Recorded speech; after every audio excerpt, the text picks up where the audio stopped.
हरे कृष्णा। भगवत गीता की इस वीडियो में हम शुरू करेंगे 10वें अध्याय का 35वां श्लोक 10.35।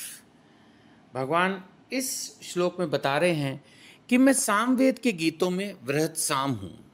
पहले इसी पर थोड़ी चर्चा करें। नीचे प्रभुपाद जी ने बताया है कि भगवान स्वयं बता चुके हैं कि समस्त वेदों में मैं सामवेद हूँ। सामवेद विभिन्न देवताओं द्वारा गाए जाने वाले गीतों का संग्रह है।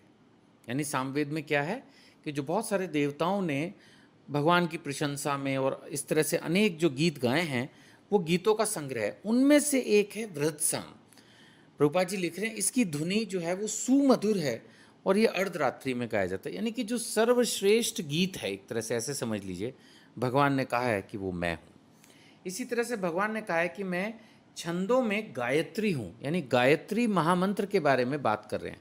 जब आप इसका एक्सप्लेनेशन पढ़ते हैं और या चारों तरफ सुनते हैं, आपको पता ही है कि गायत्री महामंत्र जो है ये उच्च कोटि के भक्त जो है, ब्राह्मण जो कर्म से हैं, जन्म से हैं, ये इस तरह के लोग गायत्री मंत्र जो है वो करते हैं।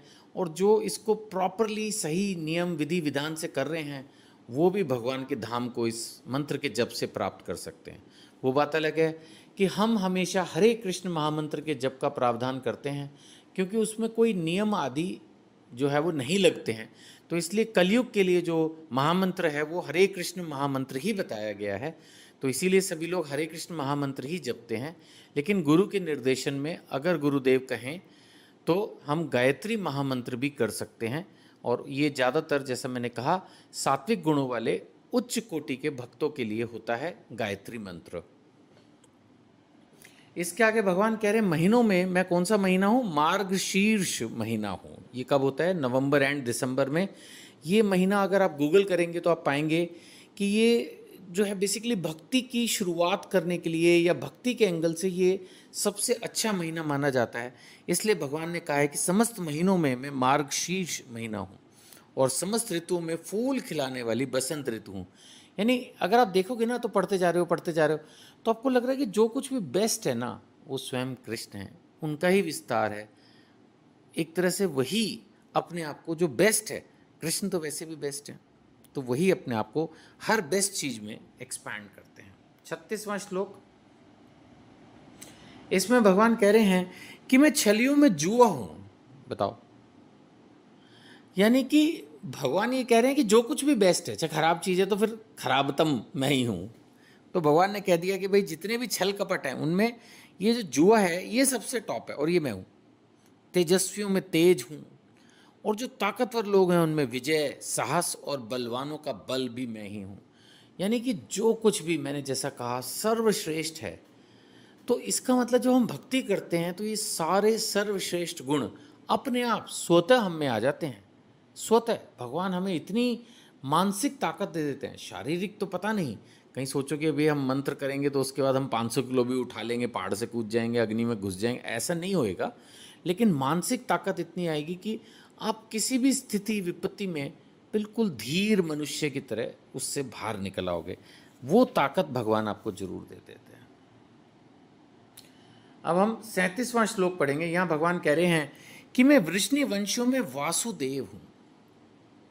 प्रभुपाद जी ने एक्सप्लेन किया क्योंकि कृष्ण और बलराम दोनों ही वासुदेव जी के पुत्र हैं, तो यहाँ पर भगवान बलराम जी को रेफर कर रहे हैं कि मैं, वैसे भी बलराम जी भगवान की फर्स्ट एक्सपेंशन है ना, कृष्ण बलराम, तो बलराम जी भगवान की फर्स्ट एक्सपेंशन है। तो इसीलिए भगवान बता रहे हैं कि मैं वृष्णि वंशियों में वासुदेव हूँ और पांडवों में अर्जुन हूँ। नेचुरली वैसे तो सभी पांडव पांचों जो है वो धर्म को फॉलो करते थे, लेकिन फिर भी अर्जुन जो है वो भगवान को सर्वप्रिय हैं। और अर्जुन को भगवान ने स्वयं कहा कि तुम मेरे ही एक तरह से विस्तार हो। फिर समस्त मुनियों में व्यास देव, जिन्होंने भागवतम भी लिखी, इतने पुराण, इतने ग्रंथों की रचना की, वो भी भगवान की ही एक्सपेंशन है। और भगवान कह रहे हैं मैं महान विचारकों में उष्ण हूँ। नीचे अगर हम इसका भावार्थ पढ़ते हैं, तात्पर्य पढ़ते हैं जो प्रभुपाद जी ने लिखा है, तो उन्होंने लिखा उष्णा का अर्थ है शुक्राचार्य, जो असुरों के गुरु थे। प्रभुपाद जी लिख रहे हैं वे अत्यधिक बुद्धिमान और दूरदर्शी राजनेता थे।